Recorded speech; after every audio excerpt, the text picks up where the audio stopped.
Something wonderful is about to happen, whether you like it or not. Well, we are moving in on Friday, the 24th of May, and a big full moon in Gemini. So this is going to be interesting to see how this one plays out. The reason I stopped and took a little time to address this particular passage of the heavenly bodies is because in addition to the full moon, we have an eclipse going on. And this particular eclipse, a lunar eclipse, will be happening along with the filling of the moon at just about midnight here in Central Time. So you can adjust that to the region that you are in, and you'll have a clear sense of when the moon is exactly full. Now, the word eclipse is a Greek word, and it means, among other things, abandonment, the darkening period when the powers that reign in the heavens have fallen. They have lost their influence. So it does have a kind of a scary connotation, but this particular eclipse I find quite interesting because it is very, very tight in square to the planet Neptune in Pisces. And what does that mean, one would ponder?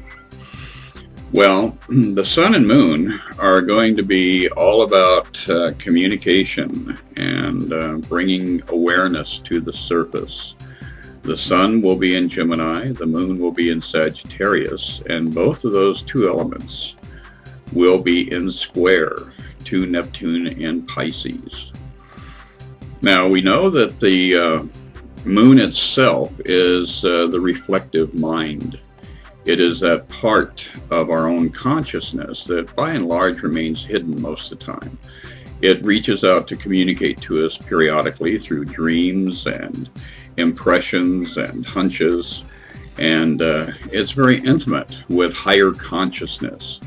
So a lot of times when we are operating on the level of the conscious mind, which is what the sun is reflective of, we are not always tuned in to all of the things that the deeper level of the mind, the hidden mind, is trying to communicate to us. So that's why we need to address setting aside time for silence every day and being mindful of suggestions, hints, intimations that are bubbling up from that subconscious realm. And of course, that more likely than not will appear as a dream, but it can also appear as a vision, as a reverie, just as a spontaneous thought that suddenly emerges out of nowhere. So it is a very deep and multi-leveled configuration that we are going to be experiencing probably from mid-Thursday clear through until Saturday, Sunday. It is going to color the weekend for us.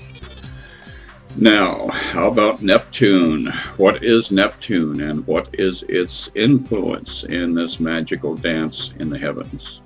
Well, Neptune is all about illusion and the way that we are able to penetrate illusion, the way that we are able to ultimately arrive at a point of clarity is by taking the illusory journey.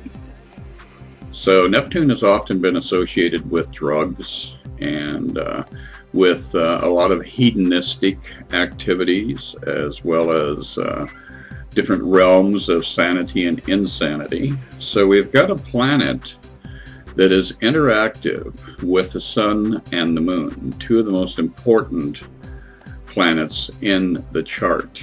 And Neptune is going to be having kind of a little orgasm, I guess you could say, as far as forcing us to confront illusion.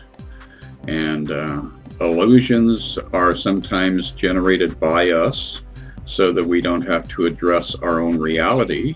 And of course, that's an activity of standing back and refusing to progress, not being willing to grow. The other aspect of that is wanting to grow too fast and not having the grounding.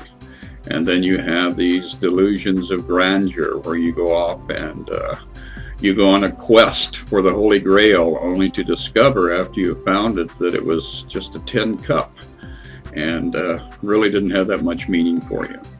So this is going to be a very powerful weekend event. And I think that it's going to be something that affects just about everybody on a deeper subconscious level. Now, of course, with Neptune's influences, we're going to have people who are politically and religiously acting out, trying to convince the rest of the world that their vision of reality is the only vision of reality.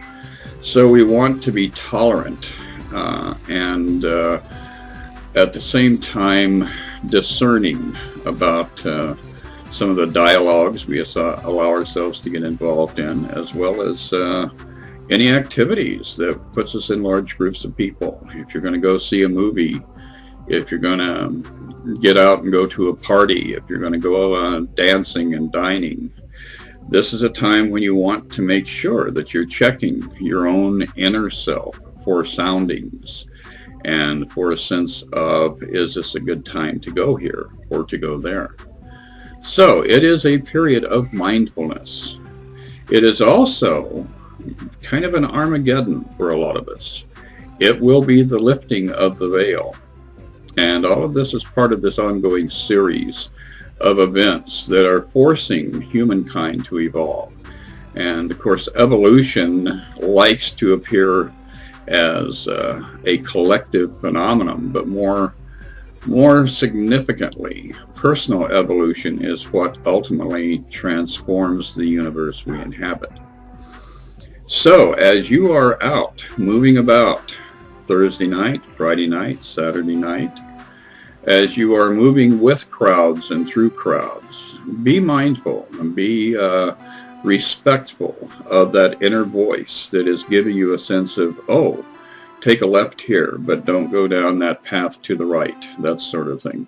Because that inner sense, that inner guidance is there. It works for you. It gets us all through stressful times and bizarre times and unusual times. Times when there could perhaps be peril, but also times when there are great, amazing, transformative experiences to be had.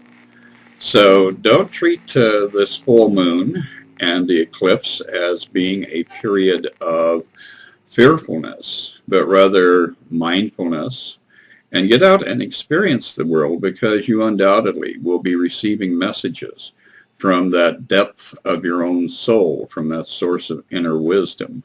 And do leave feedback after you've watched the video. Let me know how the weekend went for you, because it's going to be a fascinating ride. I'm not going to say this exactly will happen or won't happen, but I will say that every individual is going to have a happening in their own personal and intimate way. So get out there, share the love, pass the love around, and do enjoy this magical, magnificent interaction in the heavens on Friday night and through the weekend.